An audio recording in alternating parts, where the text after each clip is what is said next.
ओम शांति। बाबा ने कहा, मीठे बच्चे, आज 11 फरवरी 2022। मीठे बच्चे, माया की बीमारी से छूटने के लिए ज्ञान और योग का एप्पल रोज खाते रहो। माया की बीमारी से छूटने के लिए ज्ञान और योग का एप्पल रोज खाते रहो। प्रश्न है, कर्मातीत अवस्था में जानने का पुरुषार्थ क्या है? उत्तर है, ऐसा अभ्यास करो जो बुद्धि में सिवाय बाप के और कोई की याद न रहे। अंतमति सो गति। जब ऐसी अवस्था हो तो बुद्धि में कोई भी याद न रहे, तब सदा हर्षित भी रहेंगे और कर्मातीत अवस्था को भी पा लेंगे। तुम्हारा पुरुषार्थ ही है आत्म अभिमानी बनने का। आत्मा को देखे, आत्मा से बात करे तो खुशी होती रहेगी, स्थिति अचल हो जाएगी। गीत है, तुम्ही हो माता पिता तुम्ही हो, तुम्ही हो बंधु सखा तुम्ही हो। ओम शांति। गायन तो यथार्थ है, क्योंकि सारी सृष्टि का रचयिता और फिर जिन द्वारा रचना करते हैं उसको ही कहा जाता है मात पिता। रचता कोई भी साकार व आकार को नहीं कहा जाता, रचता एक निराकार को ही कहा जाता है। अभी यह समझ तुम बच्चों को आई है, वह तो सिर्फ गाते हैं कि भक्तों की बुद्धि में सिर्फ यही रहता है कि बस भक्ति करनी है, परंतु किसकी भक्ति करनी है कुछ भी पता नहीं है। भक्ति करनी चाहिए एक भगवान की, जिसे मात पिता कहते हैं, न कि सैकड़ों की। कहते हैं कि भगवान आकर भक्तों को भक्ति का फल देंगे। फल अथवा वर्षा एक ही बात है। बच्चा पैदा होता है तो मात पिता के वर्षे का फल मिलता है। बाकी यह गायन तो है भक्ति मार्ग का। याद करते हैं कि आकर के हमको भक्ति का फल दो। ज्ञान और भक्ति भी कहते हैं। भक्ति का फल है ज्ञान। बरोबर तुम अब जानते हो भक्ति कब से शुरू हुई, यह कोई को पता नहीं है। ज्ञान का समय है दिन, भक्ति का समय है रात। दिन और रात सो तो जरूर आधा आधा होगा। शास्त्रों में कल्प की आयु लंबी लिख दी है। ज्ञान को बहुत समय दे दिया है और भक्ति को थोड़ा समय दिया है। द्वापर कलयुग की आयु कम दिखाई है। यह रात और दिन का पूरा हिसाब तो ठहरा नहीं। कृष्ण पक्ष और शुक्ल पक्ष भी कहते हैं।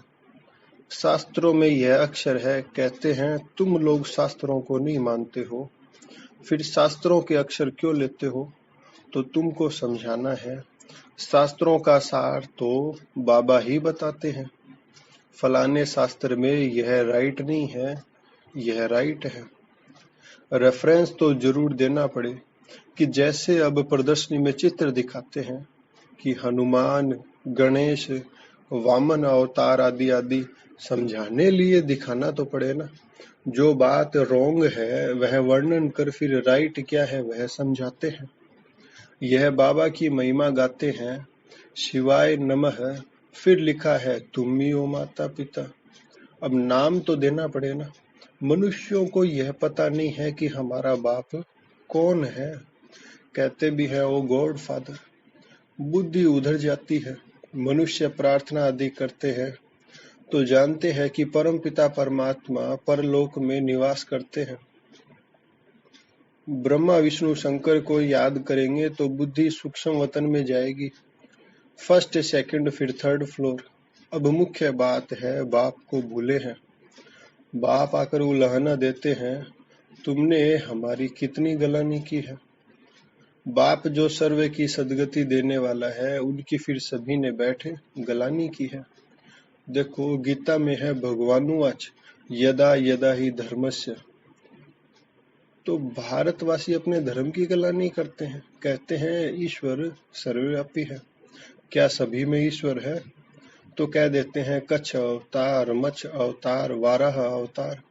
बाप तो भारतवासी बच्चों को ही कहते हैं क्योंकि बच्चे ही गलानी करते हैं। यह मुरब्बी बच्चा ब्रह्मा भी गलानी करता था। अब यह गलानी भी ड्रामा में नूंदी हुई है। तब तो पाप आत्मा बनते हैं। बाप ने तो सबको पतित से पावन बनाया है, क्योंकि बाप पतित पावन है। पावन बनाकर विश्व का मालिक बनाते हैं। बनाने वाले बाप को कितनी गाली देते हैं। जब समझाते हैं तो उस समय मान लेते हैं। समाचार भी आता है कि इतनों ने सही की कि बरोबर आपकी बात सही है। अब कहते हैं श्रीमद् भगवत गीता तो भगवान की है श्रेष्ठ ते श्रेष्ठ मत। ऊंचे ते ऊंच की मत भी ऊंची होगी ना। वह आकर पतित भ्रष्टाचारी को श्रेष्ठाचारी बनाते हैं तो पहले पहले एक का परिचय देना पड़ता है। तुम बच्चों में भी नंबरवार तो है ही है। तुम बच्चे लिखते हैं कि बाबा क्या आकर करे, माया का तूफान हमको ठहरने नहीं देता है। हमको यह विकार तंग करते हैं। बाप कहते हैं तुमको इन पर विजय पानी है, नहीं तो पद भ्रष्ट हो जाएगा।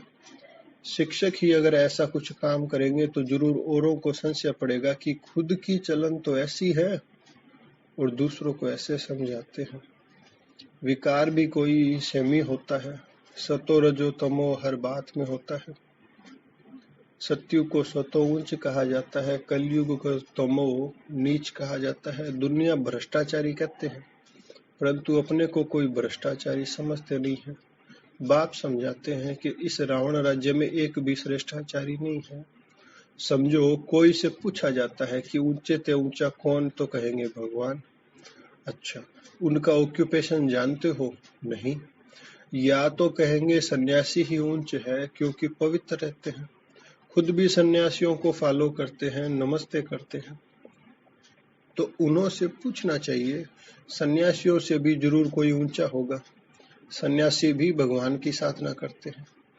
आजकल तो चित्र भी बहुत बनाए हैं, सबसे ऊंचा परमात्मा को ही रखते हैं। अब राम व कृष्ण के आगे शिवलिंग रखना यह भी बड़ाई है। नहीं तो वह कोई शिव की पूजा थोड़ी करते हैं, वह तो खुद ही राज्य करते हैं। माना रामायण और महाभारत में, या जब श्री कृष्ण जी ने कंस का युद्ध, दोनों का युद्ध हुआ तो उस टाइम शिवलिंग की पूजा दिखाई है। बाबा ने बोला है कि ये अभी का सारा यादगार है। सतयुग में तो ना पूजा करने की जरूरत है, ना वहां कोई असुर हो। जब वह पतित बनते हैं तब पूजने लगते हैं। ऊंचे ते ऊंच निराकार परमात्मा को ही कहा जाता है। पतित पावन सर्वे का सदगति दाता, सबका लिबरेटर, अपने साथ सबको ले जाएंगे। तुम जानते हो वह हमारा बाप है। हम सब इस समय बीमार हैं, ज्ञान से एवर हेल्दी और एवर वेल्दी बन जाते हैं। कहते भी हैं रोज एप्पल खाओ तो एवर हेल्दी बन जाएंगे। यह तो तुम प्रैक्टिकल देख रहे हो। माया ने सबको बीमार बना दिया है। अब सबको हेल्दी वेल्दी बनाने वाला एक बाप ही है। सूक्ष्म वतन में भी आत्माएं हेल्दी है, यहाँ अनहेल्दी आत्माएं हैं। फिर मूल वतन से पहले जब आत्माएं आएंगी तो सुख ही देखेंगी। तो बाप ब्रह्मा द्वारा हमको बहुत सुख देते हैं। अब विनाश तो होना ही है। इस यज्ञ से ही विनाश ज्वाला निकली है। वो लोग राय कर रहे हैं शांति कैसे हो, परंतु यह भी गाया जाता है, नर चाहत कुछ और। शांति भी तब होगी कि जब विनाश होगा, फिर सभी आत्माएं मुक्ति धाम में चली जाएंगी। विनाश होने के सिवाय और कोई उपाय तो हो ही नहीं सकता। यह भी उन्हों को बताए कौन है। इन विषम पितामह आदि को भी लास्ट में ज्ञान मिलना है। मनुष्य शांति के लिए उपाय ढूंढते हैं कि आपस में मिलकर एक हो जाए, परंतु ऐसा तो होना ही नहीं है। आगे भी विनाश हुआ था, यादव और कौरव भी थे, गीता का भगवान भी आया था। अब पतित दुनिया है, इसमें श्रेष्ठाचारी कोई हो न सके। सबसे श्रेष्ठ है लक्ष्मी नारायण, यही सतयुग में राज्य करते थे। अब तो भ्रष्टाचार की वृद्धि होती गई है, तो जरूर विनाश होना ही है। विनाश के बाद ही सब सुख शांति को पा सकेंगे। सबको समझाना है कि हम आदि सनातन देवी देवता धर्म के हैं। पहले वही धर्म था, अब नहीं है, फिर से उसकी स्थापना हो रही है। इस समय हम ब्राह्मण हैं, न कि देवता। जब कोई भाषण करने के लिए स्टेज पर आते हैं तो कुछ न कुछ ख्याल करके, विचार करके आते हैं, तो यह बोलेंगे। हमारे बच्चे तो समझते हैं क्या बोलना है। शांति स्थापन करने वाला तो एक ही सर्व का सद्गति दाता बाप है, वही लिबरेटर है। इस समय ही है सबको वापिस ले जाने वाला। बाबा बच्चों से पूछते हैं, बच्चे तुम अपने को सतयुग में चलने के लायक समझते हो? रावण पर विजय पाई है? कहते हैं बाबा विजय पाने के लिए पुरुषार्थ कर रहे हैं। हाथ तो सब उठाते हैं क्योंकि लज्जा आती है। बाबा कहते हैं अपनी शक्ल तो देखो, कितना समय बाप को याद करते हैं। ऐसी अवस्था चाहिए जो अंत में कोई भी याद ना आए, तब अंतमति सो गति होगी। कर्मातीत अवस्था के समीप आ सकेंगे। सदा हर्षित भी तब रह सकेंगे जब दूसरों की सेवा करेंगे। तुम रूहानी सोशल वर्कर हो। तुम्हारे बिगर रूह को इंजेक्शन भी कोई लगा न सके। गाया भी जाता है, ज्ञान अंजन सतगुरु दिया, आत्मा को अब मालूम पड़ा है। मुझे सारी सृष्टि के आदि मध्य अंत का ज्ञान मिल गया है। यह आत्मा ने कहा शरीर द्वारा। ज्ञान सागर को अब हमको वापस जाना है। यह बहुत खुशी की बात है। पुराना चोला छोड़कर नया चोला लेना है। इस कारण नाम ही है श्याम सुंदर। तुम जानते हो कि हम सुंदर थे, अब श्याम बने हैं, फिर सुंदर बनेंगे। बाबा सुंदर बनाते हैं, माया रावण श्याम बनाता है। काम चिता पर बैठने से श्याम बन जाते हैं। यह बड़ी समझने की सहज बातें हैं। नॉलेज तो स्टूडेंट की बुद्धि में नंबरवार ही धारण होती है। कोई तो बहुत डल हेड है। टीचर कहते हैं पढ़ाने वाला बहुत डल हेड है, बहुत डल है। देह अभिमान बहुत है। आत्म अभिमानी रहे तो सदा हर्षित रहे। आत्मा आत्मा को देखे अर्थात अपने भाई को देखकर खुश होती रहे। बाबा बच्चों को देख खुश होते हैं। बाबा कहते हैं बच्चे मैं आया हूँ तुमको माया से लिबरेट कर वापिस साथ ले जाने। इस तन में शिव बाबा की प्रवेशता होती है। वह भी जरूर भ्रकुटी के बीच में ही आएंगे। ऐसे थोड़े ही ऊपर से गंगा बहेगी। शिव की सवारी बैल पर दिखाते हैं। बैल की भ्रकुटी में शिव का चित्र दिखाया है। आत्मा तो जरूर भ्रकुटी में ही रहेगी। जो आत्मा का स्थान है जरूर वहां ही बैठेगी। गुरु लोग अपने चेले को बाजू में बिठाते हैं, तो वह सतगुरु भी आकर बाजू में बैठते हैं। गुरु ब्रह्मा कहते हैं विष्णु को व शंकर को गुरु नहीं कहेंगे। वह ब्रह्मा फिर विष्णु के दो रूप बनते हैं। गुरु तो शिव को कहते हैं, कह सकते हैं, क्योंकि सबकी सदगति करते हैं। ऊंचे ते ऊंचे फिर भगवान है। कितना अच्छी रीति समझाया जाता है। अच्छा, मीठे मीठे सिकिलधे बच्चों प्रति माता पिता बाप दादा का याद प्यार और गुड मॉर्निंग। रूहानी बाप की रूहानी बच्चों को नमस्ते। हम रूहानी बच्चों की रूहानी बाप दादा को नमस्ते नमस्ते। शुक्रिया बाबा, आई लव यू शिव बाबा। धारणा के लिए मुख्य सार है सदा हर्षित रहने के लिए आत्म अभिमानी बनना है। हम आत्मा भाई भाई हैं, यह दृष्टि पक्की करनी है। रूहानी सोशल वर्कर बने आत्मा को ज्ञान का इंजेक्शन लगाना है। सबकी रूहानी सेवा करनी है। वरदान है संतुष्टता के आधार पर दुआएं देने और लेने वाले सहज पुरुषार्थी भव। सर्वे की दुआएं उन्हें मिलती है जो स्वयं संतुष्ट रहकर सबको संतुष्ट करते हैं। जहाँ संतुष्टता है वहाँ दुआएं हैं। यदि सर्व गुण धारण करने व सर्व शक्तियों को कंट्रोल करने में मेहनत लगती हो तो उसे भी छोड़ दो। सिर्फ अमृत वेले से लेकर रात तक दुआएं देने और दुआएं लेने का एक ही कार्य करो तो इसमें सब कुछ आ जाएगा। कोई दुख भी दे तो भी आप दुआएं दो तो सहज पुरुषार्थी बन जाएंगे। सुना, कोई का कैसा भी संस्कार है, हमें दुआएं देनी है, ये बहुत ऊंची स्टेज है, जो स्टेज हमें लास्ट में काम आएगी। स्लोगन है, जो समर्पित स्थिति में रहते हैं उनके आगे सभी का सहयोग स्वतः समर्पित हो जाता है। मातेश्वरी जी के अनमोल महावाक्य, मनुष्य आत्मा अपनी पूरी कमाई अनुसार भविष्य प्रारब्ध भोगता है।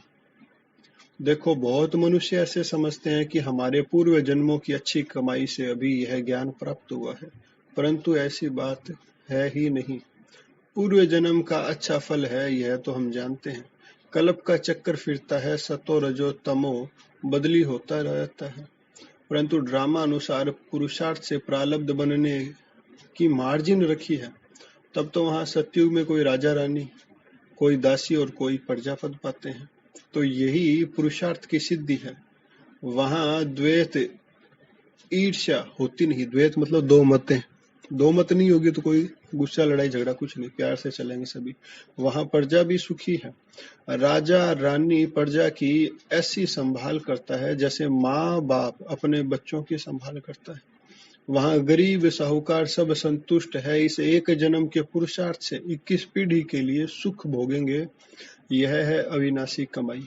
जो इस अविनाशी कमाई में अविनाशी ज्ञान से अविनाशी पद मिलता है। हम अभी सतयुगी दुनिया में जा रहे हैं। यह प्रैक्टिकल खेल चल रहा है, यहाँ कोई छू मंत्र की बात नहीं है। अच्छा, ओम शांति।